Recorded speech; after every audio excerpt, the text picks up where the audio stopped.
Poddy body. Poddy body. Oh, I feel fucking fuming. I'm just like, because I quit the e-cigarette. After the lockdown lock-in, I felt so fucking rough on Saturday. I was like, this is my opportunity. And I knew it was coming, so pissed, got out of the taxi, fell into a hedge, puked, can't really remember that. But at some point, was my e-cigarette down the road, knowing... Yeah.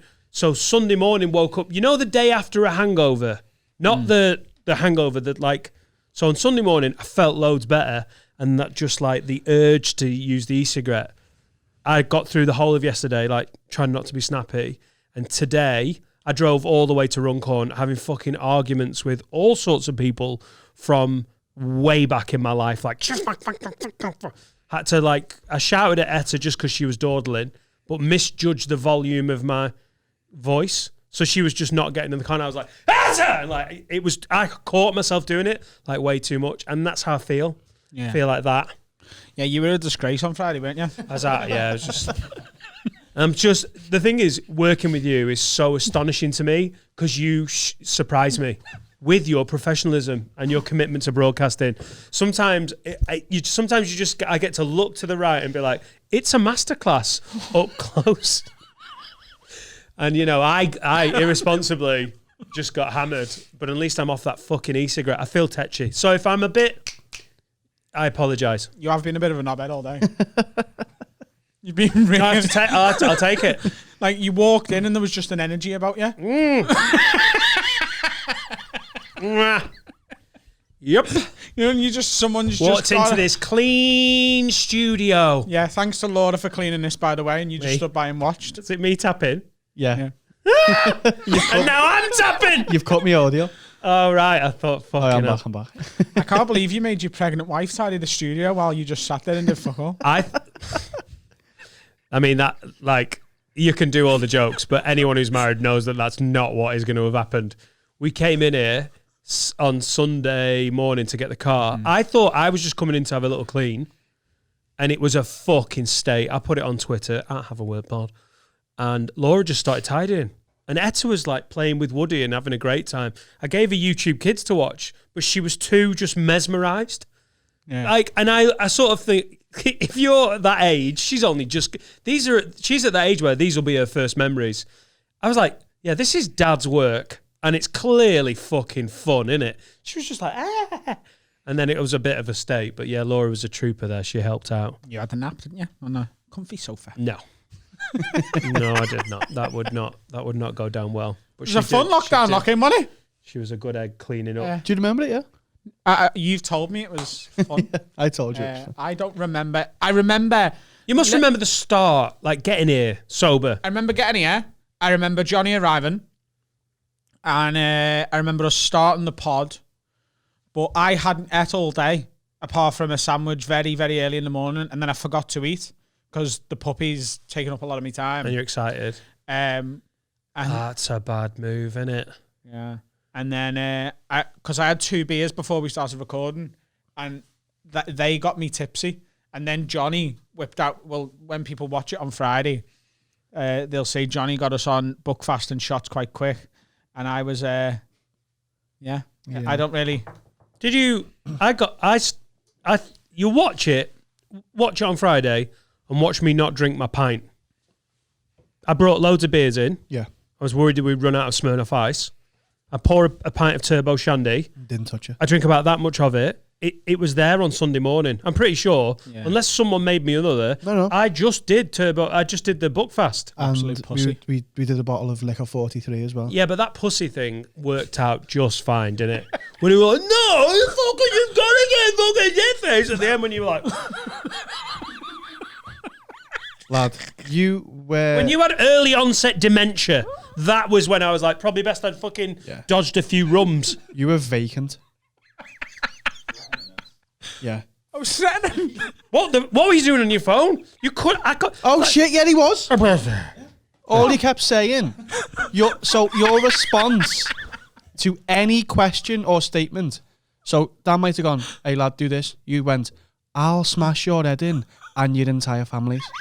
And that was your only phrase you used. Back to that masterclass, you know? She's just zing, zing, zing. That's all you said for an hour. That's Paul Blair, isn't it? Yeah. That like I get that from Paul Blair. It's like an in joke, innit? I'll fight you and your whole family. Well, I'll say this about Johnny Bongo. That motherfucker can drink alcohol with his mouth. I'll say He that. could have drove home. He was fucked, but like he could have. Messaging me in the morning, sending me pictures of him and his kid. He's like, hey. I was like, I was fucked. Trying to do banter going, I really like Johnny. I don't want him to think I'm a bellend. And I just wanted to WhatsApp like, and he's like, hey, here I am with my fucking kid. How you doing? You all right? Get on this fucking live stream tonight. I was like, Johnny, I'll be crying in my bed at 7:30. We sang the same sea shanty from the second we got in the car here to when we got home. Yeah. Over. Soon may the weatherman come to bring us sugar and tea and rum. The Weatherman. The song's called Wellerman. Wellerman. You've heard it. In my head. Soon will the weatherman come. I thought it was Fred who used to stand on the island. Who was in the other docks. one? Who's the famous Weatherman? What was Fred his the name? Weatherman. A grey hair. The Dead oldie famous on the doldie. BBC. You'll know. Oh. Fish.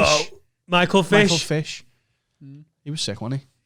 Who were the ITV had all the hot girls, didn't they? Like Yeah, they still Ulrika have. Johnson before she was like. Do you know Fred the 58? Weatherman once was dating Jimmy Corkill from Brookside, and that's totally true. Because do you know when Joni come out as a nonce? Fred Come the- out!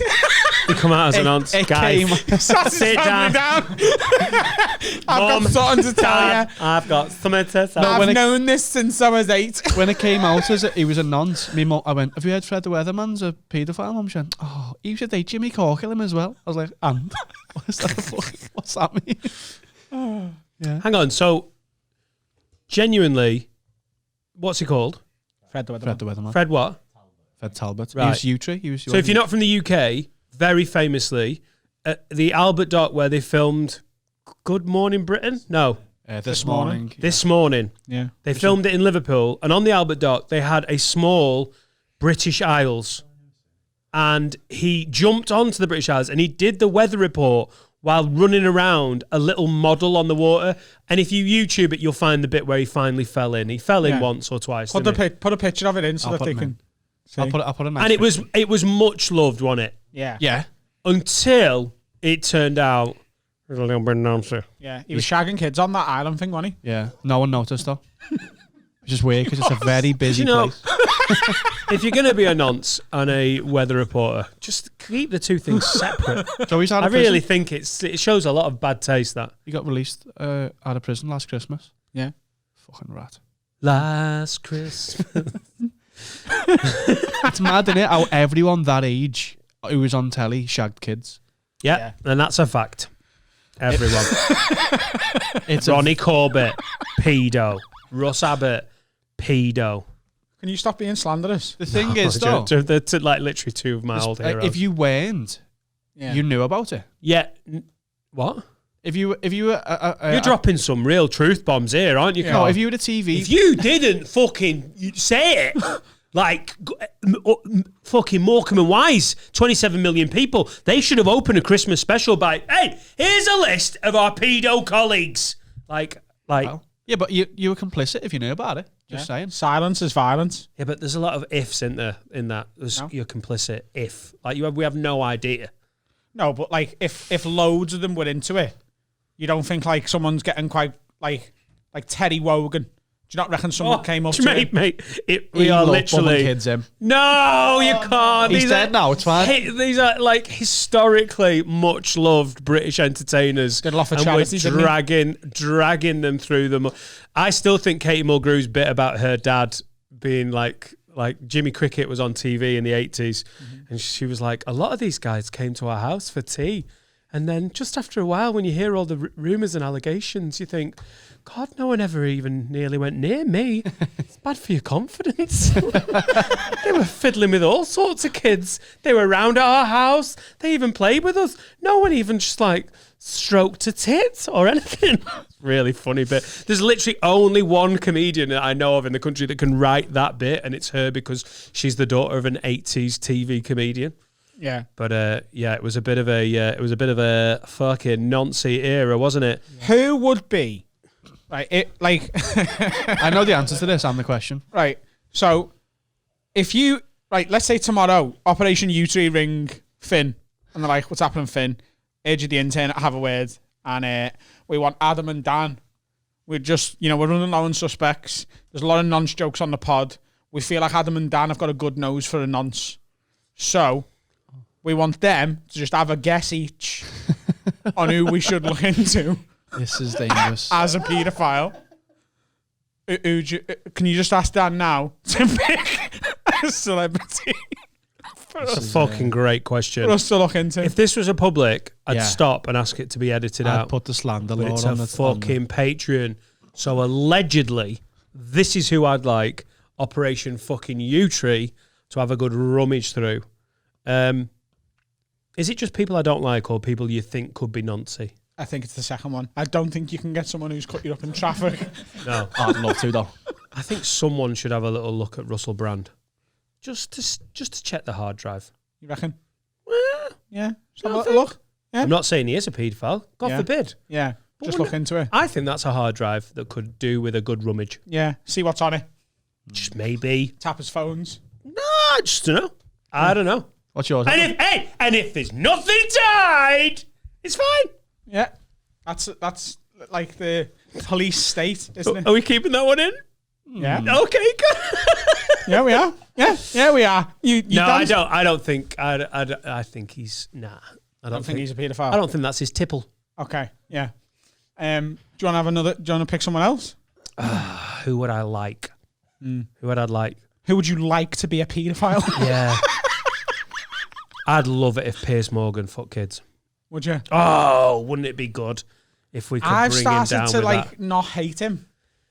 Yeah, I know. I still don't like him, but I don't hate him anymore. I think know. he's had a good year. He's by basically being a journalist. a bombastic, annoying, Reggae fan. like Yeah. Mr. Bombastic. Oh, smooth. Yeah, he's one of the few people that have tried to hold the Tory government to account on live television. I still think he is a vile, odious, annoying. It's just he's wound me up for years, and now because this government is so painful, like anyone with common sense can go, "What a bunch of fuckwits! They're making it up as they go along. They're contradicting themselves." It just so happens that he's got the platform to be the loudest person criticizing them. I still don't like him. Yeah. Like, but I know what you mean. Yeah. Yeah. Yeah. Richard Madeley from Richard and Judy. I swear on my mother's grave, that's who I was going to say. It's because you've been talking about this morning. No, it isn't. It's because he's a fucking nonce, mate. Richard You heard it here first. He was annoying, wasn't he? He was annoying. He had a book club, didn't he? Who Yeah. likes books? Kids, come to me book club. You're actually trying to prove it. You're not like I just didn't like it. I can't stand anyone where you can watch them being a bit cunty to the partner. I just don't ever like seeing that. But they were on national television every weekday morning, and poor Judy Finnegan's fucking like shaking away because she's got that bumhole treating her badly. What are you looking at? I can't think of any TV personalities. You really do get blank canvas sometimes, don't you? Yeah. Like I can't think of any film ever. I can't think of any celebrity ever. There's two where this is the opposite. I wouldn't want them to be. Okay. Oh, can we do that game? Yeah. Attenborough and Trevor McDonald. Oh, Yeah. I don't If even Attenborough did think. it, oh, mate. Oh, Sir David, Uncle Magic, Uncle Animal. Would you let him get off at like shagging an animal though? Yeah. No, Okay, come let's out like just once he tried fucking Can a we seal. play? Can we play a game? Yeah. We're gonna call it nonce or no nonce. It's like deal or no deal. Oh, It's not was really. that? No Levens. is one. Was that Parky? Yeah, that's Parkinson. Okay. Was Parky what? No. He was, So I've got a he was list. a good, he was a good man, Michael I've Parky. got a list here of the top. Yeah? I've got a list here of the I top know, he's 10 not well, is he? UK popular TV personalities. Okay, Okay. waiting to say yes if they could be, like it's possible. So it's not like are they a nonce? It's if it came out that they were accused of it. Yeah, Would you be like, I could believe it? yeah. Right. Okay. Or you don't want to believe it. Is Or like absolutely not. Oh, like no, he's sweet. Yeah. Okay. All right, number 1, David Attenborough. No. But honestly, if it come out that he'd like fucking finger the fox or something, I'd be like, do you know what? I get it. He's love to arrived like- a I think lot. he's done so much for nature. He's allowed a little cheeky fox finger in it. Yeah. He could Fox's bum as finger? many buffaloes as he wanted. I've said this. This was an idea I had for stand up ages ago. Tried it once. The crowd were like, "What are you on about?" I think bestiality over a certain size of animal should be allowed. If you feel like you want to fuck a buffalo, you get your dick out in Yellowstone National Park and you try and mount one of those majestic beasts. Exactly. And let's see how you It should fucking be a sport. When people try and stick their dick in a cat, Yeah. mate, you should.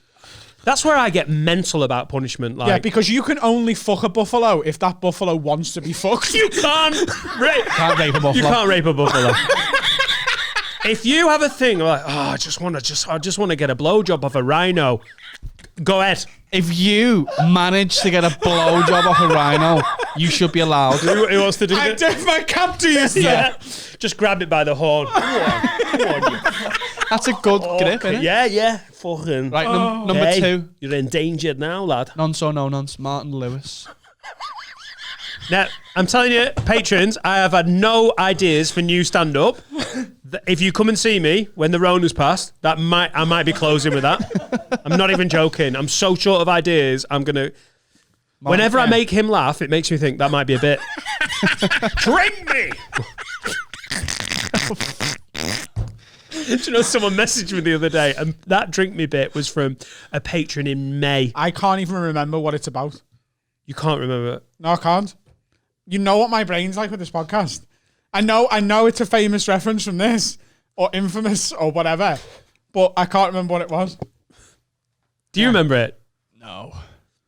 What was it? I had a one night stand with her when I was going clubbing. She was so fucking hot and dirty, and she was doing that thing. This was 15 years ago, and she was doing that thing of like preempting. She knew we were going to bang because she decided we were going to bang. It was like 5 a.m. We're all off our head. I looked good, man. This is when I was peaking, and she decided that I was getting laid. So she was doing the, "What do you like in bed?" And I was like, off my head, like, consensual sexual intercourse. She was like, "Have you ever been with a squirter?" And I was like, "No." No.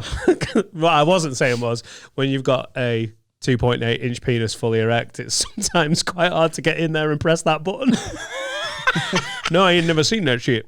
I was like, "No." She was like, "Well, I'm a squirter. What do you think about that?" I was like, "Belting." Belting. I don't know. Cup of tea. Lovely. So happy to be involved. An hour and a half later, she's like, "Do you want to? We should go up into someone's bedroom." She was like, "Can I go into bed in your bedroom?" So we were in someone else's bedroom at this house party. You can't squares on someone else's sheets. I was so off my face and so pleased that she was like, "We're banging." And I did that classic thing, which was and I've said it before, great tactic. When it's literally an open goal, just don't fuck it up by talking too much. I was like, "This is happening. I'm not going to say something stupid." So I'd just gone into that like, I'm going to get an erection with a gust of wind. And I'd have been like, "Fa-dum," but I wasn't going to ruin it. So she took me upstairs and we had sex. And then I completely forgot what she'd said about squirting. We were banging. And she was like, "Oh, I'm getting close." I was like, "Great."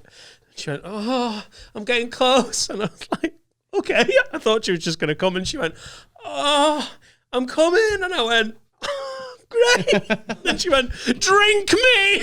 Oh yeah. And I went, Yeah. "What?" Just piss, isn't it? Drink me. Oh, yeah. Yeah, but it's sexy piss. So I did. I just had to be like, Yeah. The Sex Pistols are named after Andy. Sexy piss is good piss, mate.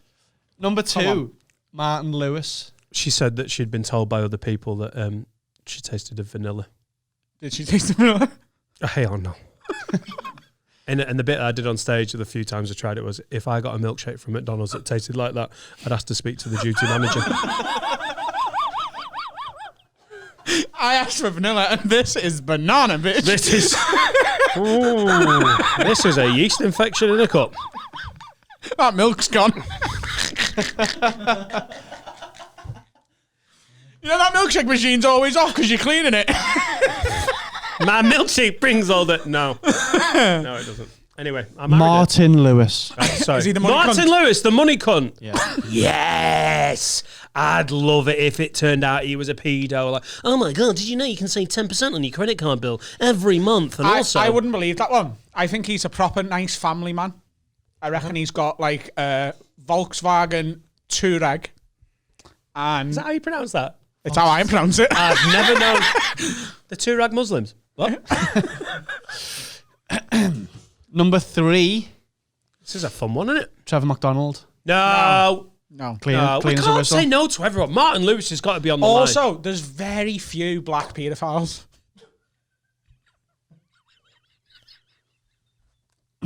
Be a great Like, I'm film, not being though, wouldn't it? racist. I'm not saying black people can't be paedophiles. Black people can shag as many kids as white people can. Hey, no black person's going to email in and be like, bruv, really out of order. We need equality. I think Do you know what I probably mean? what it was. R. Adam, Kelly's carrying that fucking baton all on his own. I think what it was is there wasn't many black personalities on the telly at that point in time.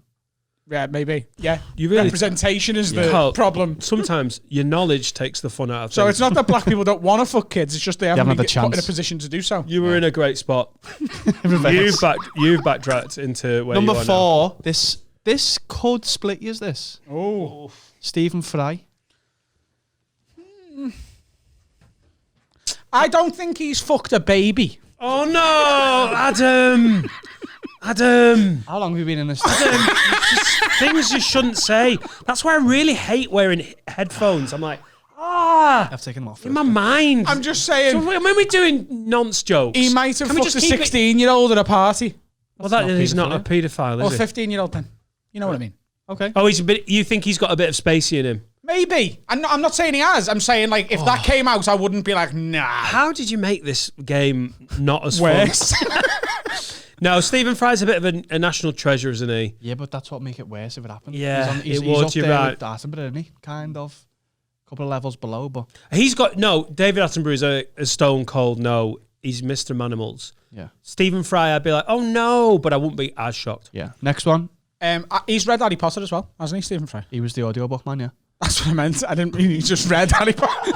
You can't read That Harry was Potter an and amazing moment. you're too busy reading the books. Stephen Fry famously has read a series of children's books privately, just on his own, because he loves wizards. A bit too much. Boy wizards. He read them with his dick out. Ooh. Stephen, that's not your one. You would never know whether he had his dick out or not. He done it in a studio, didn't he? Stephen Fry, he's not Sir Stephen Fry, is he? He's rejected honours, hasn't he? Good lad. Because I he's like a that. Republican. So no, I like because he's that. a good egg. I hurt my Sound. finger. He hates God as well, doesn't he? Seen that clip where he's like got beef with God? Have you seen the video? He's got beef with God.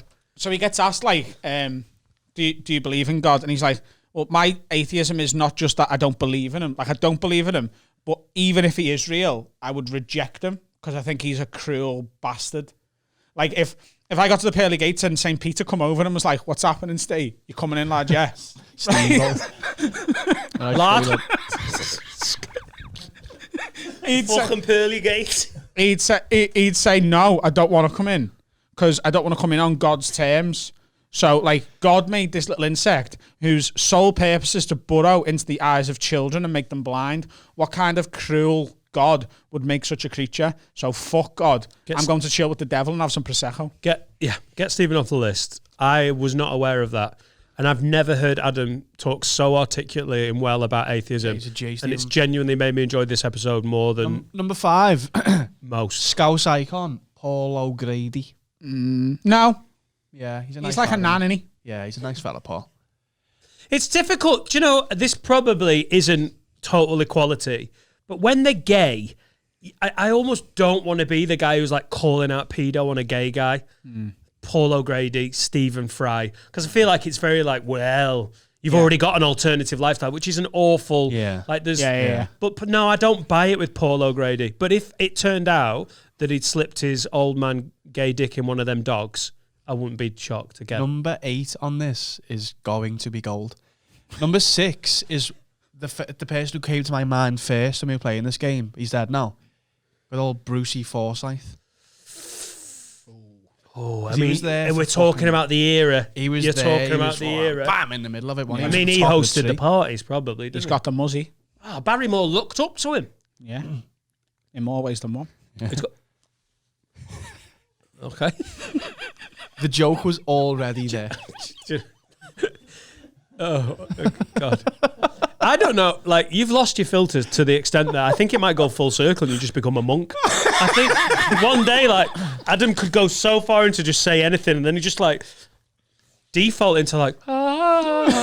Number 7. Can I just say about Bruce Forsyth was presenting the biggest watch show in Britain He was top of the when he two, was wasn't he? 82, 83 years old. Yeah. Yeah. It's like my It was 90s when he went. my wife's Only get to gran do that is by like, drinking the blood of children.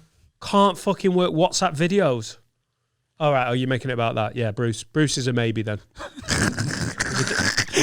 he's a definitely maybe. Got pissed off. No, I didn't actually get pissed I'm making off. it about that. Trying to be funny, are you? Okay, right. No, I didn't. But if you can present a Strictly Come Dancing at 83 years old, you can definitely hide your crimes. Yeah, it's a good point. Nice. Number 7. First lady on the list. Oh, Barbara Windsor. Feels a bit rough, this one, doesn't it? Can I just say this? You'd really have to work through some British celebrities, female-wise, where you'd be like, potential pedo. Yeah. Because it's similar to the black community. It's not really in the wheelhouse of middle-aged women to be like, No. yeah. right. Very sexist, that. Yeah, I think she was lovely. It is sexist, but Number again, 8. I don't think I'm going to get any complaints. Well, number 8. Can you think of a woman who might be a pedo? This has been a strong one. This has been. I should give up smoking e-cigarettes all the A time. woman who might be a pedo. Karen Brady. Oh, yes. Oh, what do you mean, like Maxine Giselle? What's she called? Ghislaine Epstein's. Maxwell. Ghislaine. No. He meant Karen Brady. the No, but I mean, sort of. chief executive of West Ham Football Club. Because you'd love to find out that those two nonces from West Ham had like sex parties that were a bit. Golden Sullivan. Yeah, and that she was facilitating it, taking a minivan round to a brownies. Money. Yeah. Who's the one off Dragon's Den? Deborah Meaden. I don't think she has necessarily touched the child, but I think she might have enslaved some. Oh dear, where are we going here? Can we get P.S. If any of you put this on the proper internet, you are the ultimate fucking rat. Because this is the most Patreon-only content. Do you remember the fucking boot from the live show that was like, James, me? You'd be her tenfold. The boot. Yeah. Honestly. This is probably Don't you fucking This is dare. probably the worst content we've ever made in terms of shit It's that can't the get most fun I've had on the Patreon since November. Keep going. out. Number 8, Steve Irwin. Steve Irwin. Yeah.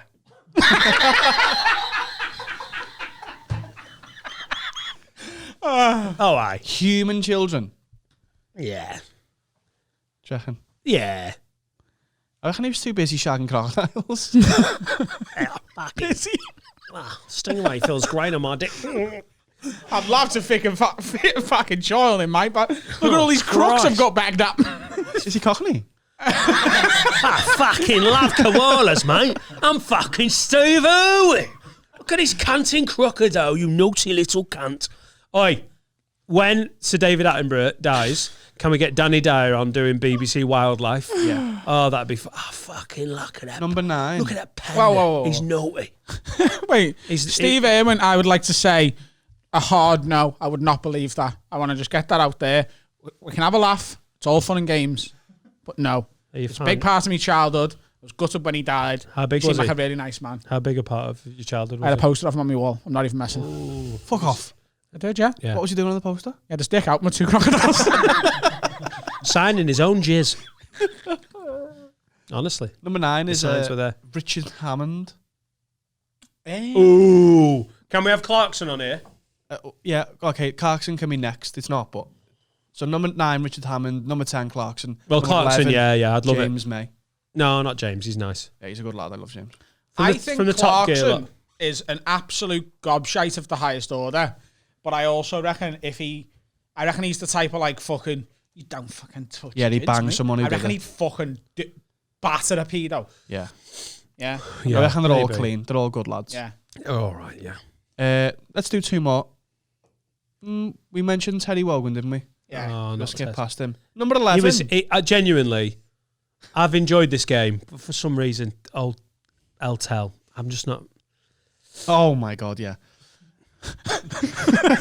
Carl's well into this game, isn't Number 11 Carl, that is... North Face top you're wearing it's is a gift off Adam for Christmas. seriously. Lovely, innit? It's I lovely, innit? can't. I would not be able to pull that off. That's fit. Well, it's funny because I saw it in the Trafford Centre and he'd sold out. And I said to Adam, I was like, lad, this is North Face jacket I've seen that I really want.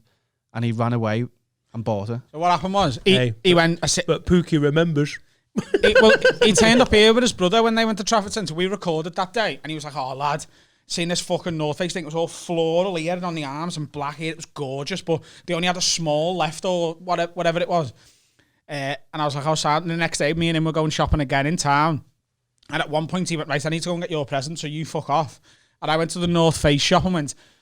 Looked everywhere, they didn't have it. I just went to the fella, mate, me mate seen this thing in Manchester yesterday, it's like floral here, black here, have you got any? And he went, there's one actually, lad, it's in the back. Ah, And he went, it's only a medium now. So I tried it on and it was a bit snug on me and I was like, he's He can do it. he's slightly smaller. yeah. And then I had it in my bag because I bought it straight away. And then about an hour later, he went to me, lad, do us a favour, because we were walking into Foot Asylum. He went, after we've been in here, can we go into the North Face shop? I just want to see whether they've got that thing. So now, but when I went into the North Face shop, one of the lads who worked there went, "You that comedian, Adam Rowe?" He was, "Oh lad, I follow your stuff. I'm an artist," and like we were talking for ages. So I didn't want to walk back in with him and then be like, "Hello again, lads. You're all right." So while he was in Foot Asylum, I went, "I can't get any signal here, lads. I want to go outside and text Fingy." And he went, "Go ahead, yeah, I'll be out." And I ran to the North Face shop and went, "Listen, I'm going to come back in a minute with the lad who I've bought that thing for. I don't want any of you to go, what's happening, lad? And also, if he asks, have you got this thing? Just say, you've got no idea what he's talking about. You've never even heard of it." And they went, all right, lad, no worries. And he walked in, had a look around. And they play ball. Oh, 100%, yeah. Yeah, I didn't have a clue. And when he opened it the next day, he was like, "Lad, what? Lad, how? Yeah. Did you already have this?" You're lad? so good. You're good at presents, you two. All right. Oh, we've got some presents here as well. Got a fez. Is that just for me, or did someone else get one? Oh, that was for you. Oh, and my mate fucking Kate's husband has sent piss-taking fucker, said that it was for Christmas and he couldn't be asked queuing up, listens to the podcast, loves the fact that I get rinsed for being old, has sent a pipe and slippers. Oh my God. A pipe? A pipe and slippers. He's 37. I don't want to have to say this again. Don't ever put things in my mouth like that. Oh, lad, come on. Don't put your pipe in my mouth. They look all right. They're so grand. Do you know now that you've got that in your mouth, can you add Dan to this list? Number 11 is actually Baby, Daniel. I've got two more I really want to do. Okay. Okay, one of them is Mary Berry. Oh, who's that cunt from the Bake Off? Paul Hollywood. Wow, I never knew how much this would feel good. It's just, I might start doing this for stand-up. That instantly, it just makes you so much more like, a great question. Sensei. For those listening on the audio, Dan is gesticulating with his new pipe. Oh, mate, Got his pipe out. they're fucking horrible. Dan, he's got his pipe. And they're not the right size. You can tell they're going to be too small. Mary Berry. Paul Hollywood, maybe. Yeah. He's got Yeah. Sex Dungeon written all He's a over wall him. as He's well. got, like, Mate, I love it. a We wall. literally accused him of being a paedophile. Yeah, and he's a wall. So, I mean, what's worse? I hate his eyes. His eyes look like they've got contact lenses in that are meant to make him look evil. Yeah. You know what I mean? They're shiny, aren't they? And he's got, like, those eyebrows that, like, a constant frown. Like, even when he's smiling, looks like he's just killed someone. This is top of the tree for me. The yew tree. Kobe. Come on, mate. What? Top of the tree. The yew tree. Ainsley Harriott.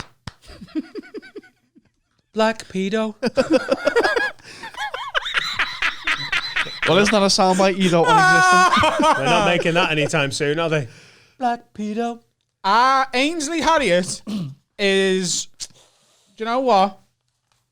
He's got the ability to be the biggest paedophile in living history. Yeah. What? He's got the ability. Yeah. Why? Because he's... Whether he's acted on it or not. He's like a youth player. Have you seen that clip from this morning Hello, or whatever, Jill. where he comes out with the pan in front of the old woman and he's like, "Hello, Jill." Have you seen that clip? She shits herself. Right.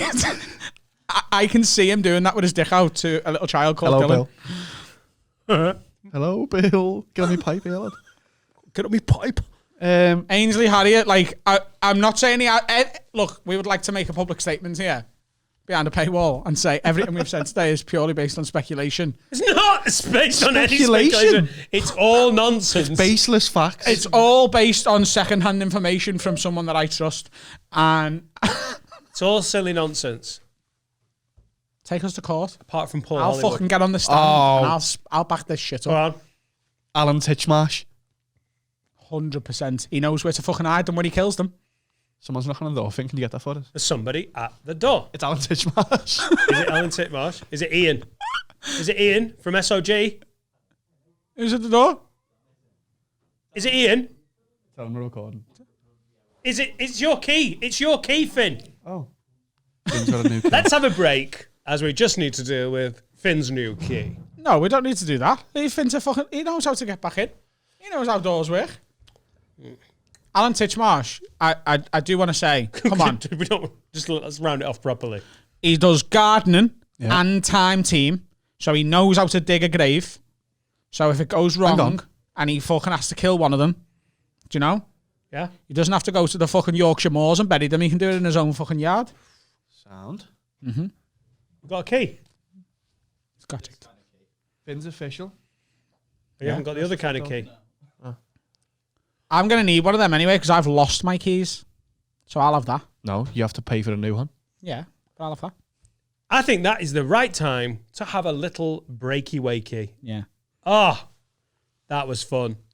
Tim, thanks for sending this. You're a funny cunt. I'll give you that. Thank you for the Fez. Who is that from? That's from his... Let me get his real name up. Indie Clone. Yeah, he told me his real name yesterday. I hate it when we use the real names. I'll only give his first name. Put it on properly. His first name's I Jonathan. already did. Jonathan, his name is. Yeah. Thank you, Yes, Jonathan. my man. Really Yeah, appreciate thank you. it. Top lad. Sent us all sorts of nice. Sent me Pokemon cards. Sent Adams, Kevin Webster. Sent you a Fez. Sent Finn a mug. So he's smashing it. Nice one, lad. Superb. Let's have a little breaky wakey. All right. What's happening, ladies and gentlemen? We've been listening. We've been reading your comments. We know you've been after some merch for a while now. We've restocked and revamped our merch website. There's new hoodies, new tees with some of our slogans and catchphrases on. Slogans and catchphrases like rat and Cha! Upset me! and Bye, Felicia! they're available at haveawordpod.com. Go and get a hoodie, pause the pod here, buy a fucking hoodie, and then come and listen to us talk some shite. Yes. Bye, Felicia. The blues. Do you know Les Battersby? There was a young man. He was. Do you know he found one of the Yorkshire Rippers victims and it ruined his life? The actor who played Les Battersby on No. Coronation Street. Les Battersby It was in in Corrie. character. He was.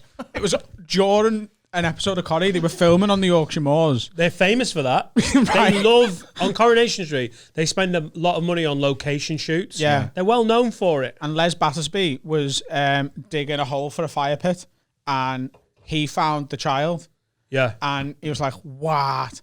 But then, because he was in character, he could separate that. So the actor, his life's fine, but that became a storyline Yeah. of It Les Battersby, dogs. and it ruined It Les dogs. Battersby's life. So when he go into Les Battersby, go, oh, fuck. Yeah.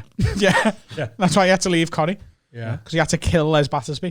It's a difficult story. I mean, I don't watch the soaps, but that's a bit more gripping and gritty than I expected them Yeah, to be bit covering. much for 7:30 on a Tuesday. Yeah. But he actually found one of the victims and it ruined his marriage. He lost his kids and everything. Like, ruined his life. Because it just fucked him up so much. Because it's just destroyed How his did he find? He had an allotment and he rolled his wheelbarrow over this. It's a convenient story, that, isn't it? Carl, you're a bunch of fucking laughs sometimes. You know that.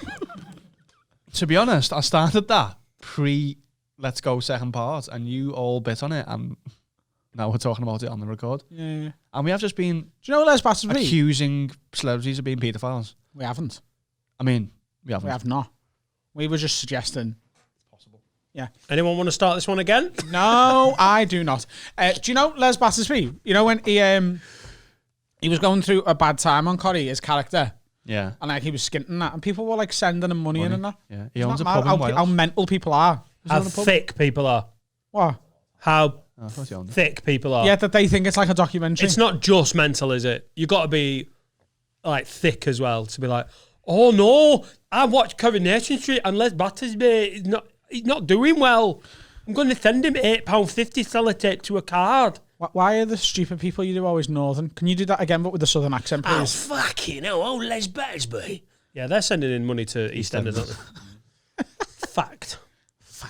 Yeah, people do get very into the characters on this. On this. Having said that, though, people have bitten on stuff we've said. Do you remember a few episodes ago? It was like half a dozen episodes ago, and you were like, "I've never been more angry." Yeah. And people were like, "Oh my god, what do you think had happened off pod?" It's like, fucking hell. You'll know if someone really loses the temper, it's not going to be me going, and Adam going, "I have never been more fucking angry." And people in the comments going, "What do you think it was? What do you think? Who said what off camera?" Like, was really people funny, do though. get they bite on what they see. Like a lot of people get it, but yeah, then with stuff like soaps, if you've been watching it every day since you were a kid, like people watch it all of their lives. It's like a religion, innit? How does it exist? If you listen Netflix to is the there. priest, if you listen to the priest when you're a kid, you believe Jesus is real. If you watch Corrie when you're a kid, you believe Les Battersby is real. He's just Same. as real. Same thing. Les Battersby is as real as Jesus. Yeah. Right, let's get it back on the tracks. Can we give a bit of advice? No. Yeah? Yeah. You got it in you? Oh, always. Right. But it's not going to be useful. This is from Les Battersby, a character from Coronation Street. Aristotle, D'Artagnan, Father, Cornelius, and Phineas Fogg. All right, Lids, bit unorthodox this one, but I'd like you to have a word with me. Basically, long story short, my ex-wife left me after just over 5 years of marriage, not long after our son's 3rd birthday last year. Anywho, because it's a Patreon, so you're on his side, like it. Anywho, I'm trying to make sure things remain amicable and friendly between the ex and I, especially in the interest of our son. However, she does still get my patience. Like when she says there's no rush to get the divorce, as she can't really afford it at the moment. Basically, because I said she was the one who left me, so she had to sort the whole thing out and all the paperwork and cover costs. P.S. I didn't know that was a thing, but I think that's absolutely fair fucks. Innit? I've Right. just had I've just had deja vu and it was odd. Oh, have you? We haven't done this before, but I knew what you were about to say then and that was just blowing my mind. Sorry. God, you really did have a little Les Battersby fan moment of like, oh my God. So I can't hang believe on. it. Right. I've never really known how divorce works, but I imagine I'm going to need to one day. So can you help me out? That's the most honest thing I've ever heard. I don't need it now, but this could be. Right. So when you get divorced, right, you know, let's say we're married and you fuck off, yeah? Right. Right. If I want to be divorced, do I have to wait for you to like actually sort it out, even though you've left me? Can he not just go down the courthouse and go, lad, she's got off.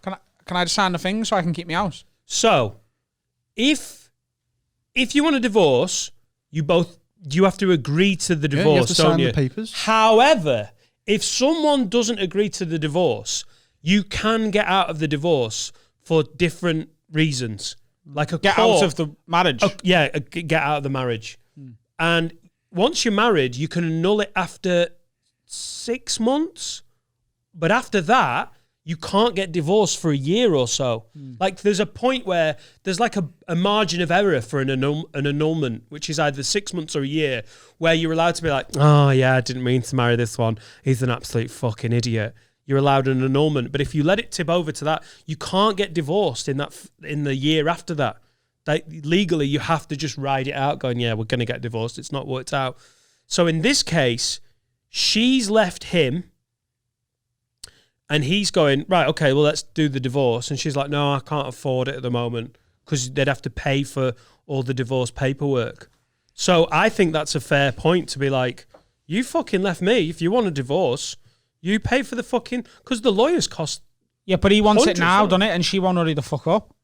Yeah, but he's still standing his ground. He's not paying for it.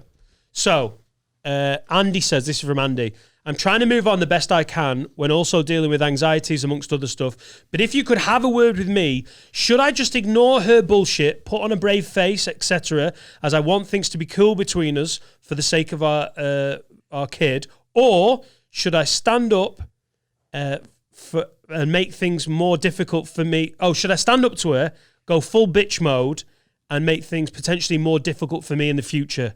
Keep up the amazing work, chaps. Your pod has got me through some tough times over the last few months. That's from Andy. So, Andy's saying she's being a fucking nightmare.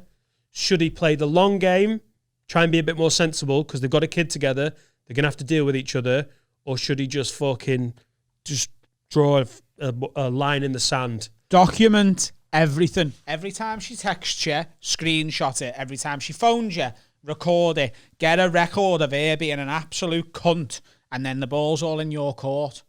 Don't bite until you've got a written record and you can go, I just snapped. That was actually really good advice. Yeah. What? Snapping And if you've got a record like that and then you end up meeting up and she does your head in, if you kill her, you'll probably only get manslaughter. There you go. Now he's back. Old fucking Les Batterby. Les Batterby. Les Batterby, yeah. That's a different character. I can't imagine what it's like to have an ex with a kid. Like, I feel for anyone in that situation. That is a fucking nightmare. When you split up with someone, you basically be like, you know how you are. You know how we used to be dead close and like bang and everything. I don't want to do that again. And I don't want to do that so much that I never want to talk to you or see you again. You know, we spent all that time together. That's pissed me off so much that I want to never spend any time with you in the future until I die. And then if there is an afterlife, fucking hope not. I don't want to see you there either. Bye, Felicia! But I just asked if you want a cup of tea. So we on a break? I would love to see someone break up with someone like that. Like the most honest breakup. The only thing making me want to leave you is your entire personality and all the times we've shared. Sharon, could you sit down? This has been coming for a while. You know when I get that twitchy eye thing, I've been holding a lot back, but we've been together a while. And, I know we've been close. We've lived together. We've been engaged. We're married, You are the worst person I have ever met, stuck my willy in, or could conceive of. I hope you and all of your shit fuck off and die. But joint custody. Yeah. But obviously, I'll have the kids on Fridays, Saturdays.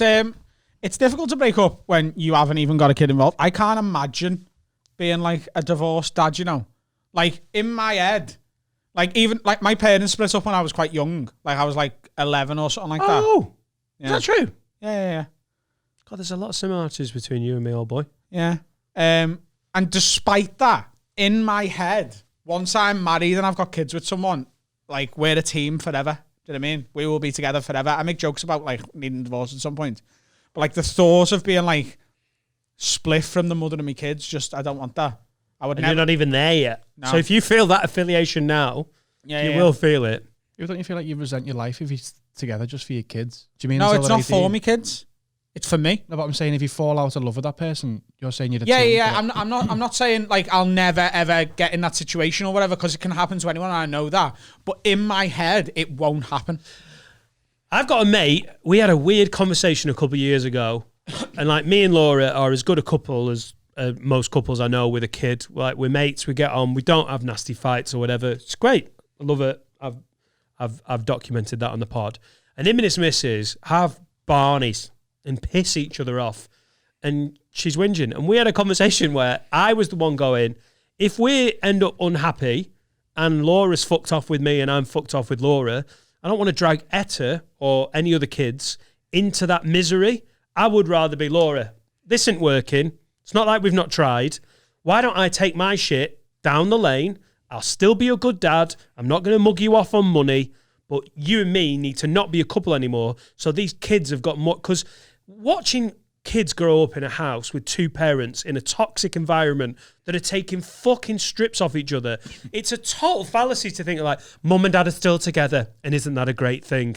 Like, that's doing as much damage, seeing that like bile day to day and being scared of like, oh my God, it's happening again, they're kicking off.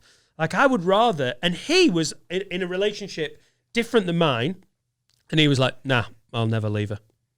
Because his dad left, and it was the worst thing ever, and he's never forgiven his dad.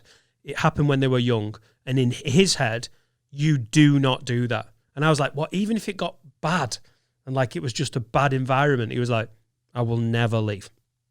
Like, And that's how he was. He's like, there will never be a divorce. I will never leave. I totally understand both perspectives. I'm with you. I totally get his side of it. I am with you though. Like if it was awful, then yeah, I would leave. Because I understand what I said was a bit confusing. It's just in my head, I would never, and maybe I'm wrong about this, but I would never settle and have children and be married to someone if it wasn't going to last forever. Yeah, and it's not. You're not saying that you know. It's more. You're more outlining a hope, aren't you? Yeah, exactly. And I think if you're going into marriage and having kids, obviously there's reality that it's surrounded by reality. Life is difficult, isn't it? And you've got work, you've got your career. It's not easy. So you know, in reality, things might change. But it's absolutely right that you should go into something like a marriage or a family going, I want this to be proper. Yeah. I want to do it properly, and I want it to last. Yeah. But if it goes to shit, like Andy's got on his hands, what do you do? I think he needs to keep it amicable. Because how old's the kid? 3. There's 15 years of this, and let's be honest, it's not just 15 years. It is forever. It's birthdays when you got to go to each other's house. It's Christmas. He's got to keep it amicable for his own just for his own sake. Document everything. What for the kickoff? Yeah. Keep everything. Be as sound as you can at all times. Never give it a reason to be able to go, look, he's the cunt. Be the sound one, and then slowly but surely contact everyone she knows and loves and get everyone to hate her. How does that make his life manipulate easier? the child gradually. Yeah. That won't damage them. Listen, lad, I know she's your mum. No. I think he should be to the child. Your mum's amazing. Love your mum. I don't think, because then if it ever goes to court and she's like, he's turned my kid against me, the kid can get on the stand and testify and go, my dad always tells me my mum's amazing. And then all the other people in her life will be like, she's the fucking nightmare. No. Yeah, but his question... Ruin all their friendships and family relationships. The court being like, kid, lad, Xbox. Shut the fuck up. What? Xbox. If you shut the fuck up. Yeah.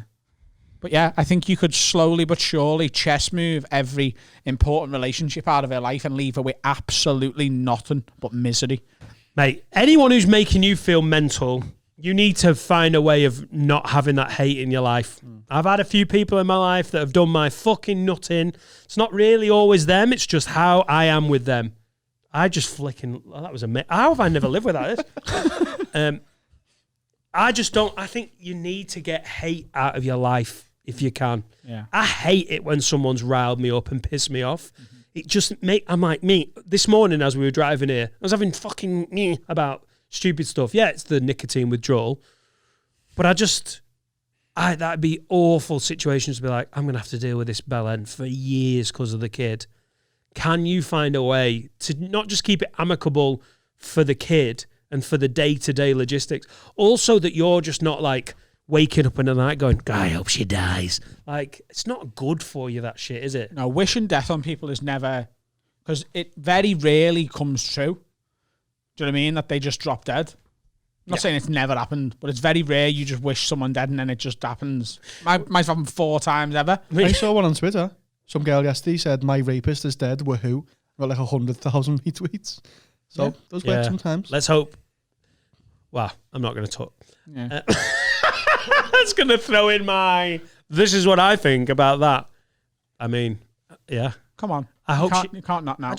I hope it was real and she hadn't thought of a tweet that would get retweets. Are you saying you hope a woman was raped?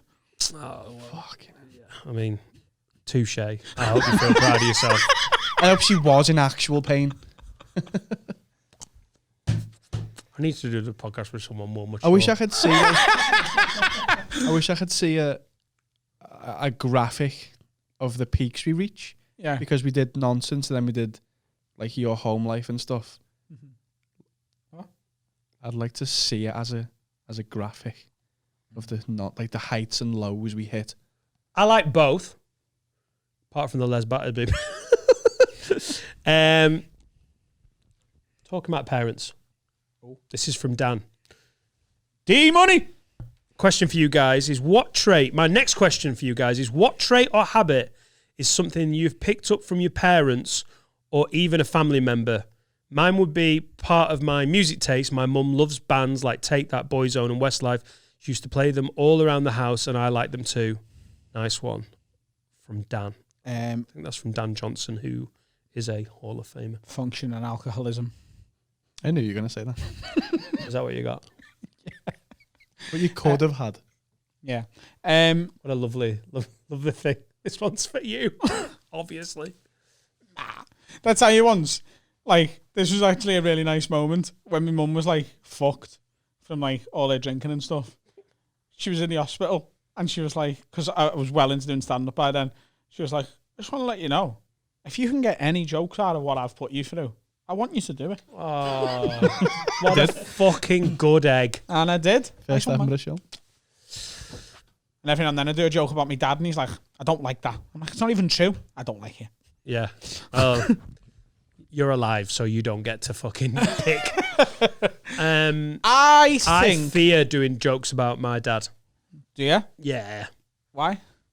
Because our relationship is on a very tentative footing. Mm-hmm. And I can say this because it's Patreon, because his wife, we haven't talked for 4 years. Yeah. After a fucking stupid argument. The couple of things I've had edited out of this podcast in the last sort of few months have both times have been when I've mentioned something to do with her or him or just like, I just think arguments with family about this. I love this podcast. I just like, and I like it that it's all out. I just cannot be arsed with more mental behaviour from that part of my family. And it's not funny enough to justify it. You know, those little asides or when I'm just honest about that. There's no big joke. It doesn't like move the podcast forward massively. Everyone knows I'm honest about most things. Me and my dad have an okay relationship. It doesn't need testing with me making loads of jokes about it. And I still think part of the reason she's not talking to me is because I put a YouTube clip up that referenced her. That was we tried to piece it back. Like, when did she start going mental and angry? It was in and around that time because she's like, so yeah, jokes about parents are a tricky thing, aren't they? Yeah. Your mum's a good egg then, though, that she saw what was coming for you and was like, have at it. Yeah. No, I did a story at one point about the argument me and my dad had the day my mum died. And how that argument resolved itself and stuff. It was the end of a show that I did. And that's the one time my dad was like, I thought you did that really well. Like, he was like... Yeah. Because he is a bit... I've spoken to my dad a couple of times about this, because he listens to the odd thing, or like the odd clip that goes out. Like the clip we put out about... maybe it was a small African child's time to die.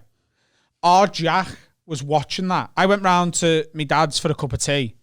And our Jack was like, just... your new clip's just come up. And I was like, it's a good one, watch it.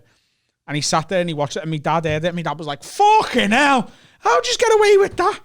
Don't you want to be on the BBC at some point? And I was like, no, we want to do that all the time.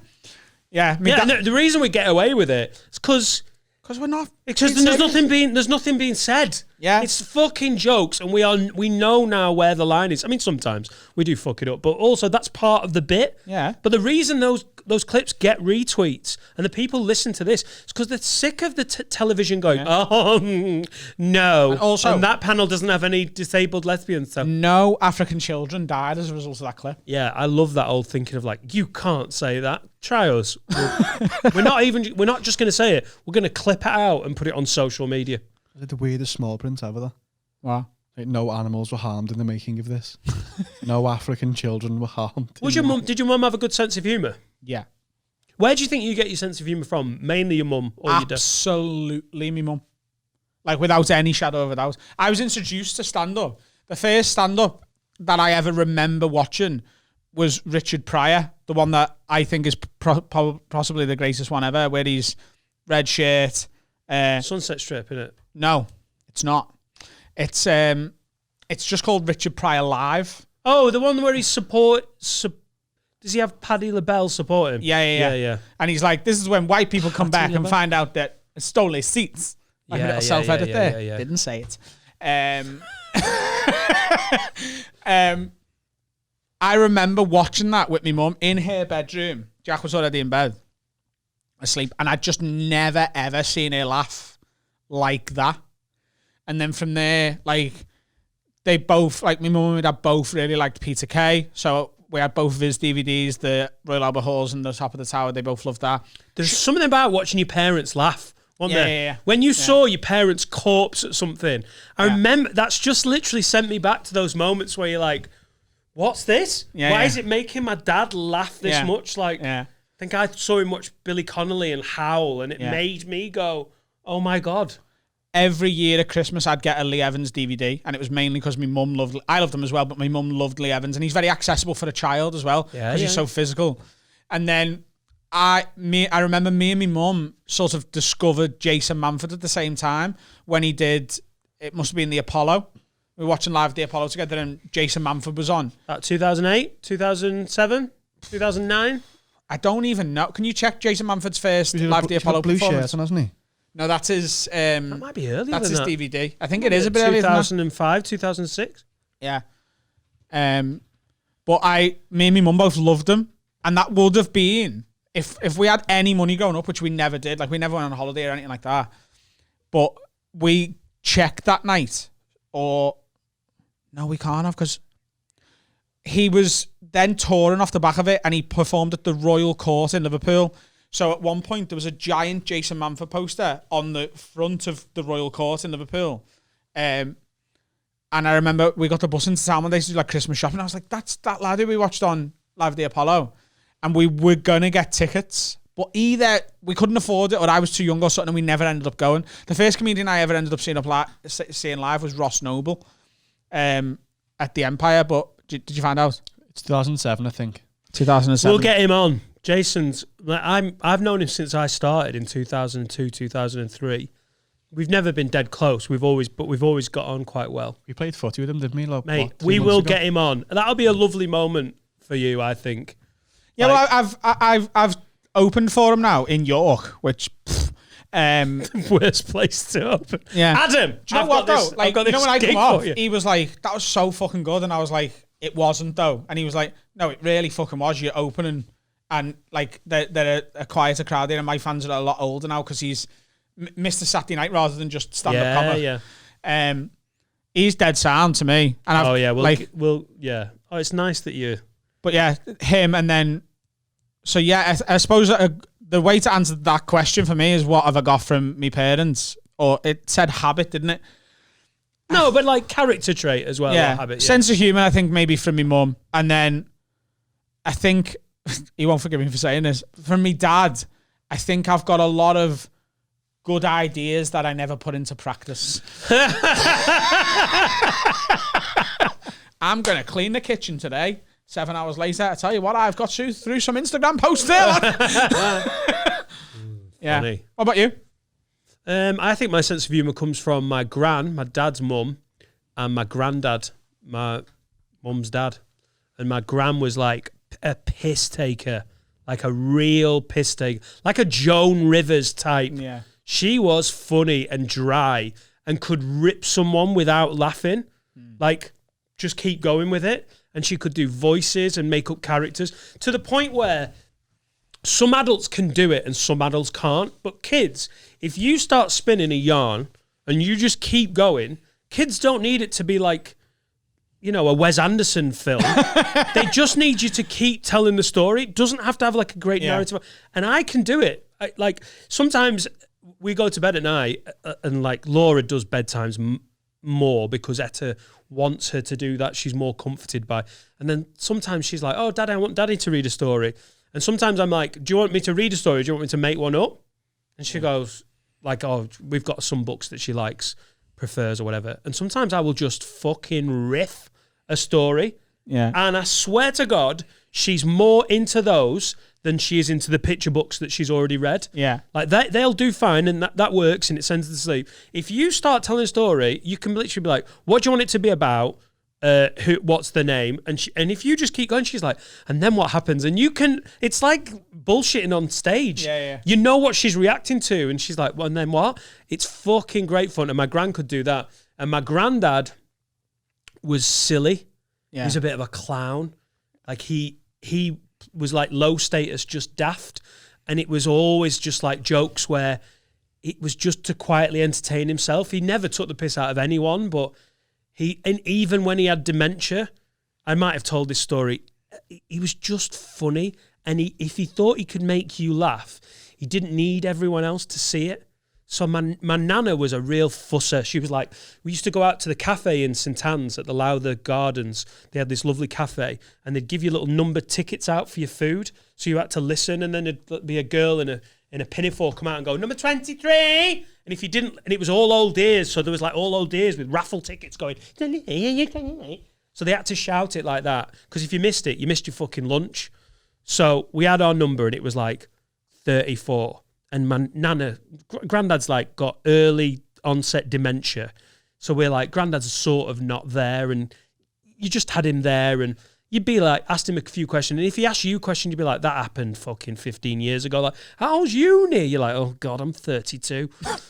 So it's stuff like that. So you sort of not disregard him, but you're like, oh, bless, he doesn't know. And Nana's there busying around like, oh, are you all right, love? Have you got what you need? You got what? And then we had 32. The girl came out and went, 28. And Nana was like, oh no, we're 32. And the food must have taken about 10, 15 minutes. And it was obviously going to take 10, 15 minutes because it's a cafe. And she went, 29, about 3 minutes later. And Nana was like, mid-conversation, went, oh God, no, we're 32. And it was one of them where you wanted to be like, Frida, come on, man. We're 32. I'll not miss it. We've got fucking ears. And we went through it. Everyone, 31. And then she was like fucking hyped. Like it was like a Euro Millions win. And if you didn't say you lost £140 million, the girl came out and shouted, 32. It was like Nana came up off pill. She was like, oh, yes, 32. Just for a fucking cheese toastie and like a bacon sandwich. And anyway, we calmed down and Nana calmed down.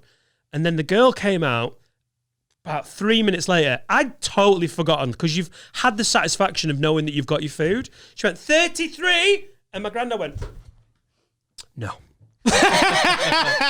Now, I don't think Nana saw it, but it was, and he just gave me a little smile. It was just to take the piss out of my Nana a little bit. Yeah. And I fucking love that sense of humour. Yeah. Just a stupid little, oh no, it's not this one, is it? Yeah. No, of course it's not. That's We've so already funny. got it. Just little things like that.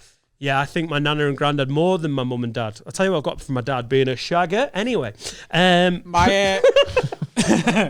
My mum loved jokes, you know, like dirty old jokes. Like I remember the bit that I remember her watching on that Richard Pryor thing where she just lost it laughing, and I was like, wow, this is something different. Is the bit about his wife having a piss in the woods. And she's like, you're not going to do anything funny, are you? You'll tell me if someone's coming. And just as she gets into the flow of it, somebody's coming. That bit is, I'm sat on the floor in her room. She's sat on the end of her bed, legs on the floor, like feet on the floor. And that bit, and I can remember it. But there's this joke, and it's really not good. And I'm like 10% sure I've told you this already on this podcast, but I don't care. Sometimes there's going to be repetition. It just happens. So this is a really bad joke. And every time she told it to someone new, she'd fall apart laughing at her own joke that she'd got out of fucking Take a Break magazine or something. And it was this naughty joke. So there's a teacher at school and got a class, and there's little Timmy in the class is a little bastard. Like he's just a bad kid. And so the teacher's going through the alphabet and she wants a word beginning with each letter for the class. So she goes, right, we need a word beginning with A. And the class puts their hand up and Timmy's like screaming. She goes, go on, Timmy. And he says, arse. And she goes, no, that's a really bad word. You do not say that in this classroom. And he goes, okay. She puts his hand down. And then she goes, B. And the only kid with his hands up is Timmy. So she goes, Timmy, bastard. And he goes, no, that's really, really bad. You do not do that in this classroom. And then C. And he's got his hand up. And cock. She goes, no, right, I'm not coming to you anymore. You're a really naughty boy. You do not say words like that in this classroom. So she goes to D. She goes to another kid. She goes to E. She goes to another kid. She goes to F. She goes to another kid. And then she gets to G. And Timmy's the only one with his hand up. And she's like, "You're not going to do a naughty word, are you, Timmy?" And he goes, "No, I promise I won't." And she goes, "What word have you got beginning with G?" And he says, "Gnome." And she goes, "Wow, gnome for G. That's amazing, Timmy. Can you tell the rest of the class what a gnome is?" And he goes, "Yeah, it's a little man with fucking big ears."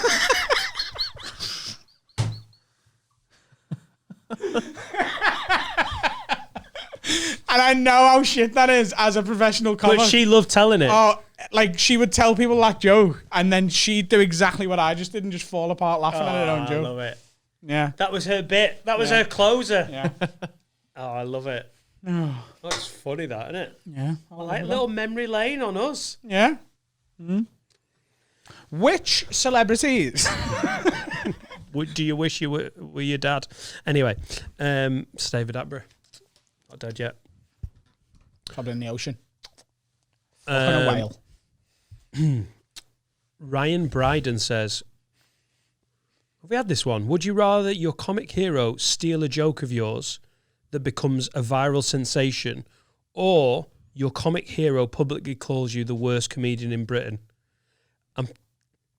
It's such an easy one, isn't it? Yeah. I never want to hear that second one. Yeah. Oh, God.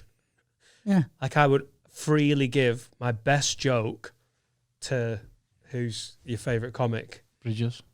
Bridges is your favourite. Probably right God, now, yeah. some of his clips that come on YouTube are outstanding. The Chinese bit, as in like the food delivery. I'm waiting for a Chinese 20 delivery. minutes of just a scene of a family sitting in the living room is phenomenal. Yeah. Yeah. If Tom Segura came out and said I was the worst comedian in Britain, Is he your top dog right now? He's like with every special. Ball Hog was something special. Yeah, with every special he edges closer to it. I think Disgraceful's amazing as well. Yeah, it is. It is. Yeah. I still think Bill Burr's way up there. Yeah. I much prefer watching American stand-up. Oh, yeah, so do I. I just much prefer it. And I don't always think it's better. I think it's just, it's a weird thing that I'm detached from that circuit. I'm detached from that ladder of fame. It's the thing we were and talking on this about. one, I'm like, could have done more. It's the thing we're talking about the other day about like when Josh Jones was in, about like meeting like celebrities that you would sort of get starstruck by, and I was like Denzel Washington, because to me that seems so ridiculous. America seems so far away at times, doesn't it? It's like a complete different world.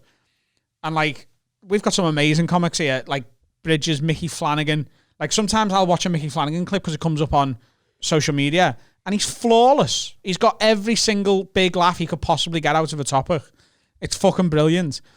But I'm so much more likely to put a Bill Burr special on that I've seen 12 times than I am to put a Mickey Flanagan one on that I've seen twice. Yeah. And I don't, yeah. No, it's true. It's But true. yeah. There's a couple of British comics that don't do that for me, but they're not my favorite. Like, there's something about Bill Bailey Yeah. that I can watch. It's like it's from a different fucking plane or something. I can do that with Dylan Moran. Yeah, Dylan Moran's the same. Dylan Moran. Dylan Moran. Yeah. Yeah, it's the same. I Bridges, I love watching his clips. Never sat down to watch one of his specials. Oh, I have. Yeah. But it's different. I literally did a whole Edinburgh run. We've been doing stand-up the same amount of time. Yeah. I did the Leeds Festival with him in 2006, and I'm not a bitter comic. Like, we're talking about getting that hate out of your life. It's really good to get that bitterness out of your life. But I still sit there going, maybe I should have signed with Off the Curb when they asked. Turned down Avalon twice, turned down Off the Curb. Like it was... Did you? Yeah. What? Why don't I know that? I was really, really young, and I was 23, and I wanted to go out, and I wanted to get on it, and I knew it, and I'd been given some big opportunities. And I tell you what I knew about my stand-up in the first 5, 6, 7 years. I knew it did a job on the circuit, but whenever that got me in a higher league, I felt like I got found out. Right. And I hated that feeling. When me and Josie Long did the Big Value together, that was my level. When the next year we came and did a half and half and she had press in, I was out of my depth. She was one of the... Josie Long, I don't know if you... Yeah. Was an old mate of mine. We didn't fall out. We just drifted off. Very different lives. weirdly, we've become parents at about the same time, but she was one of the most original, different comedians. We went out that 2005, and the people we were bumping into that she was mates with from when she did the BBC New Comedy Award, and then she went off to uni. So Manford's a similar story. Started doing stand-up when they were 15, 16, and were just wunderkinds, like absolute different class. And they were hanging around with comics who were 25, 30. Josie Long's mates that we bumped into. So I'm 2 years in, 3 years in maybe, 4. No, 3 years into stand-up. She's sort of had a break, come back. We bumped into David O'Doherty. They're like, hey, Josie. She's like, oh, this is Dan. Stuart Lee. Fucking Jimmy Carr. Yeah. She'd been in the same BBC New Comedy Award final as Jimmy Carr. Yeah.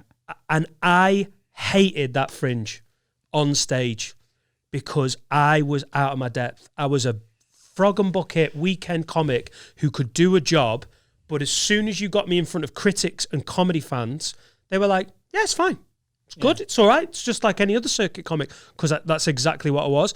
And the worst thing about that Edinburgh run when we did a half and half was her half and my half were different with different comics. The nights where she had a bad one and they liked me, you could tell it was because they were thick. And the nights you could tell they were clever, she did well and I did fine. They were never rude about it. Yeah. Just fine. And yeah, what were we talking about? Just like, I can't remember why I got onto Josie Long then. Your opportunities that you passed, turned down. And I just knew that feeling. That for the first period of my career, I was like, I want to go out and have fun. I want to have a social life. I want to do stand-up, do a job, work hard. But I don't want anyone going, do you want to go on this TV show? Or do you want to do TV warm-up? When I'd already had those little glimpses. I remember doing a theatre show in Brighton at the festival with Adam Hills and just being on stage, and the crowd were nice. And they literally, for my 15 minutes, went, yeah. And it's you've had gigs where you've had that before, but you get to the end of it and you're like, no, fuck them, actually. That was good. I honestly couldn't say that about some of my stuff. Yeah. And it took me about 8 or 9 years to get to that point where I was happy with it. But in that 8 or 9 years, I turned down Avalon twice. And Avalon are a big agent, Russell Howard's agent. And Off the Curb rang because they'd heard I'd turned down Avalon. I don't think they offered me representation. I think they just heard that someone had turned Avalon down. And they were like, all right, I heard you turned Avalon down. I was like, yeah, it's just not right for me. Like, interesting. We should speak. We should talk. I was like, what? Just because I've turned down your fucking biggest rival. So see, yeah, that presence of mind or whatever made you do that is such an alien concept to me. Can you imagine? Because Carl knows me pretty much better than anyone. I was there when you signed with when you printed off with Christian. Yeah. And that was a big moment for you, and I was there. It was amazing. Yeah, but if I was 18, 5 gigs in, still doing jokes about fucking me fictional paedophile Uncle Charlie, and Off the Curb had gone, do you want us to sign you and we'll put you on the telly? I'd have said yes then and not even say yes and figure out and how I to do think it they later. would have known how to use you, but it's different when you I wanted to go out clubbing and I wanted to go out drinking and I wanted to fuck about and I wanted to live in Manchester. Yeah. Like I knew it. I was 23 and I very much wanted to have a social life and dick around. You have, from an early age, been more career driven than me. That's why you at 30, like not even 30, have got. Also, it's about ability, because I'm very good at stand up on my day, but you have hit heights in your 10 years that have taken me fucking 20 to hit. And you've also toured and got an online following. Like it's a difficult one where you're comparing notes, because obviously we're different lives and everything. Yeah. But also, you have done what Bridges did. Like, not far off in terms of, I've seen a few comics and stood in a room and gone, what you're doing on stage, I've seen a handful of comics do. I know you won't like it. Sean Collins. I've seen Sean Collins maul a room. I think he's a gobshite, but I think he's a brilliant comic. But like, he is I think good. when he came over for the first time, yeah, I remember watching Bridges going, never seen. I've watched people react to John Richardson. Like, I can do this, but I also love stand-up, and I'm not daft. And this is not the same thing about I can't watch DVDs because it's not that I'm pissed off with people's success. It's just very difficult to detach from your own route and looking back and almost scolding yourself for some wrong moves. But I tell you what I do enjoy doing. Watching people, doesn't matter where they are in the pecking order, fucking hoof it in a way that makes you go, top class. And I know it's an arse lick, but I've seen you do that. I've seen you, and I've got no qualms about saying that. I saw James Acaster do it 6, 7, 8 years ago. I worked with him in Leeds, and Toby Jones was like, have you seen this Acaster kid? I was like, someone's mentioned him. Like Danny Mack had mentioned him. He's never been on TV. He's just a circuit comic. And I watched him do his taking apples to an orchard bit about going to a nightclub. And I watched the crowd watch it. And I was like, and the analogy that I still think stands is, I'm a decent Premier League footballer. Like, but when Ryan Giggs came through at Man United and he was 17 and he trained with the first team, there would have been players in that team who went, what the fuck was that? Yeah. Whipping past, taking the piss on the left. And I love seeing that. Like it's exciting. You had that and have it. I didn't. I wasn't that then.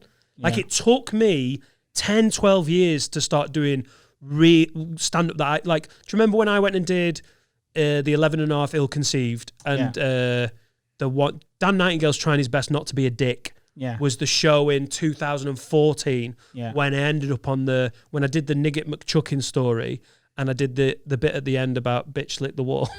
Yeah. Do you remember that story? When I was like, bitch lick the wall. I had sex with a girl and it's rubbish being white because you can't be like, bitch lick the wall. I mean, it was her fucking woman to the window. And then I was like, I'd also get merch out and I'd got a t-shirt printed with bitch lick the wall. Yeah. Took me 14 years to do stand-up that I really liked. 12 years. It took you, I'm talking for you, I think it took you 5 years. No, it took me, really speaking, 7. So my first 6 years was, let's just do whatever makes the room laugh so that I can make money from stand-up as soon as possible. Yeah, there's nothing particularly wrong with that, but it's not going to get you that top. Yeah. And then 2016, so in my 6th year, I went to Edinburgh with a show that I quite happily admit was fine, but I was doing what I thought people wanted me to do. And then 2017 was sort of an abridgment year. It was halfway between what I was doing and what I wanted to do. Do you start in 2010? Is that your start? Yeah. So 2017, which I think was probably my best show, was a bit sort of between what I was doing and what I wanted to do, closer to what I wanted to do. And then 2018, 19, and I've started doing, because I can't remember who it was, and I really, because this is sort of a pivotal moment career-wise for me. Someone said to me, would you pay to watch yourself if you weren't you? Oh, what a fucking clever question. And I was like, no. What a clever question. That show I did in 2016, if I knew, like, if I'd seen that, I wouldn't then buy the DVD or the download or see it on tour again. Whereas I was like, you should be, the thought I was, you should be a comic that you would want to go and watch. You should play the comedy to the people in the room who laugh like you think you'd laugh. Yeah. Do you know who does that? Because good comedy to the nth is degree. not comedy that works. Tom Stade. I've seen an interview with Tom Stade where he says, I don't know what makes people laugh. I know what makes me laugh. So I do that. And enough people have enjoyed it. So be the comic you would pay to see. And then also die with it. Yeah. If it's not working, die with it. Be ballsy enough to be like, yeah, you're wrong. I'm right. This is good. Yeah. Anthony Jeselnik has got the same attitude. I've heard him say it. I think it was on Rogan. He was like, look, I do the comedy that I want to be my own favourite comedian. Yeah. And I'm so far from that, but that's the goal. And if you aim for it, you'll get pretty close to being quite good. Don't get me wrong. If one of the famous comedians you looked up to nicked your bit, you'd be pissed off, wouldn't you? But it's definitely better than them slagging you off. I forgot that was even the question. But yeah, if like one of my comedy heroes nicked me bit, like if you had a word with them, it was like, if you nicked me, like, oh yeah, sorry, or whatever, like I didn't mean to, or whatever happened, you know, like they were like, oh, it's parallel thinking. You've got to sort of take it as a compliment. I remember, actually, I don't know whether you'll remember this. I'd tried to put a bit together, and it's such a taboo subject. It was about like sexual assault and rape, right? Because there was a lot of Me Too shit happening. And the year before I opened for Bill Burr at the Royal Albert Hall, me and him went to watch him. When he first come over and did the first iteration of what that special became. And you didn't really enjoy it, did you? No. He was like, that was fine. I came to see the best, though. And that wasn't the best night. I still Bit liked rough it. around the edges. Well, he essentially did a work in progress show in front of 5,000 people at the Royal Albert Hall. Because that's what Americans do, don't they? They tour their hour from its thing to when they film it. Could you imagine? But he did a bit, and it's on the special. And I remember saying to you, I had that bit, and it was about you know, the whole sort of the line when it comes to sexual assault is no means no, and it's like, no, it doesn't. No means no, but no, stop it. What are you doing? You're being so bad. Yeah. That doesn't mean no. That means convince me. Yeah. And I had that, and I went to him.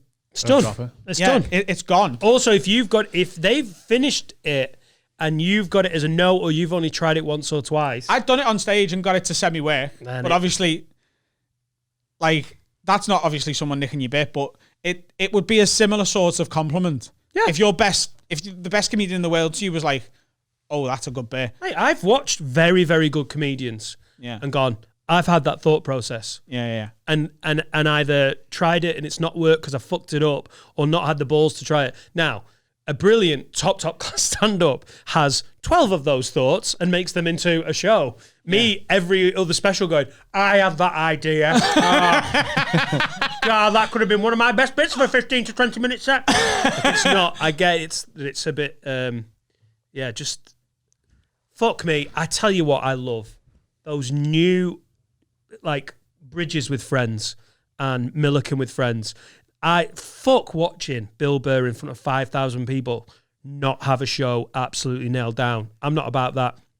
But by God, I'd love him to come and see him do Hot Water, or do Caroline's, or do the Ice House in LA, or do one of his clubs, actually, that not Hot Water, him in his environment, like Bridges in the Stand. When he got me, Matt Reed, and can't remember who else. I did the open in 20. Bridges went on, did 15. Then he did 15 in front of Matt Reed. Then he did 15. In all, he'd done 45.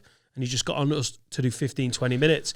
Watching top comics in that room with a crowd that like him, they're on board, but they're also, it's stuff that he doesn't know. Yeah. I find that really enjoyable, that. Yeah. It's a weird little crevice in stand-up. They're fun shows then. When Hot Water used to be back on Seal Street, so it's now on Hardman Street where Magnet used to be in Liverpool. It used to be on Seal Street.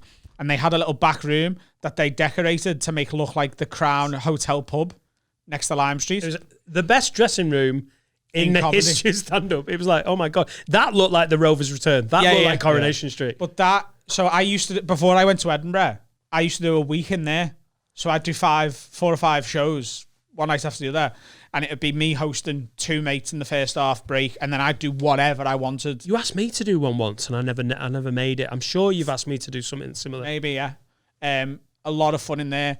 And the only one I've done of another comic who's got a following of and friends was Mo Gilligan, who has just shot to massive fame over the past couple of years. And he did one at Up the Creek Comedy Club in London. It was a Monday night, sold out with like hundreds of people there. He decided on the Saturday that he wanted to do it. He just rang his agent and went, we do a show on Monday? And they went, yeah. And he went on and did about half an hour in front of the opening act, break, after 50 minutes. Half an hour in front of me in the middle, break, and then about 20 minutes before he brought the closer on. And he was just fucking around, but that crowd loved him. And I want to perform in front of more black people, because it's so much more fun than middle-class white people in it. I think you really need to wind back that Trevor McDonald bit then. All right. I love watching those piss-take clips of, like, this is how black people laugh. Yeah. This is how white people laugh. Like, black people have to move with their laugh. And like, It's just very, very funny. It's not a bit I could do on YouTube, but I do enjoy watching it. Yeah. Is that a pod? Because that's been I've loved it. Yeah, it's been a journey, that one, hasn't it? I think the patrons will enjoy that one. Where's your head on that, Carl? Where's your little on-pod review? Because sometimes I look over and you're giving us a look like, what are you doing with your professional lives? And I kept looking over and Carl was like I think you were quite interested by that. I'm still a listener at the end of the day when you talk about stuff that I'm not in that life, so it's still interesting to me. Ain't about that life. I'm not about that life. Ain't not about that life. No. I just sit over here in my fleece. This editing shit. You know, when you get sent something and it's meant to be a piss take, so I'm meant to be like, oh, fuck off, I'm not that old. It's the most natural feeling in the world to be like, good point. Yeah. Why don't you put like some like Albus oil or something in it? Albus oil. Yeah. Albus. Why would I put Albus oil in it? Because then it'll taste nice, and it'll actually you can smoke it. I'd smoke Albus oil. Yeah, it's oil in it. Oil lights on fire. Just put some heroin in Yeah, it. oil lights on fire. So I don't want to try tobacco. Put some diesel in it. You don't want to be smoking tobacco. I don't want to be smoking Albus oil, do I? But it For tastes fucking- better. It'll it? clear your Have you airways. done a lot of smoking of Albus oil? Yeah. You're off your head now, aren't you? Yeah. He's on fucking Albus Or oil right now. crack He's fucking cocaine. Snorting deep heat. Crack cocaine. Be good as well. Meth. Yeah. You can smoke meth. Other drugs you've heard of? Heroin. Heroin. How are we? Is this On one second over heroin? 140? No. I Ladies really and want to do gents, 6 more minutes just to make Carl's life harder. the good people of Patreon, we are sorting out the £10 posters today. I'm doing it. Fucking sick of these posters. We're sorting them out. If you're at the live show, breathe in, breathe out. You're not going to like this. If you're at the live show and you got your free poster, could you just send me an email? I can't find the fucking list of emails. Absolute twat. And I'm sure I've put it somewhere safe. And then through moving all of that stuff, I've lost it. If you already have your posters, send us an email at haveawordpod@gmail.com in the titles, Dan, you're a twat. And I won't send you on. Now, it is your right to be like, fuck it, I'll get another set of posters, which you can do. If you don't want to do that, help me out. haveawordpod@gmail.com and we will get those posters out. I'm on it. I'm sick of it. It's doing my head in. Yep. £10 patrons. If you want a poster, sign up to the £10 tier. Great Two sale posters. points. You get two And- posters. Oh yeah, it's 2 signed posters, isn't it? 2 signed posters. One of the studio and one of Dean Coughlin's. Yeah. artwork. I'd like 5 minutes silence for our dear departed mothers on camera. Yeah, I won't cut it. Which one? Mama, No, she doesn't. Mama likes being dead. How's death? mama like that. Mama like that. That's fucking Brexit for you. Bye, Felicia. Bad Felicia.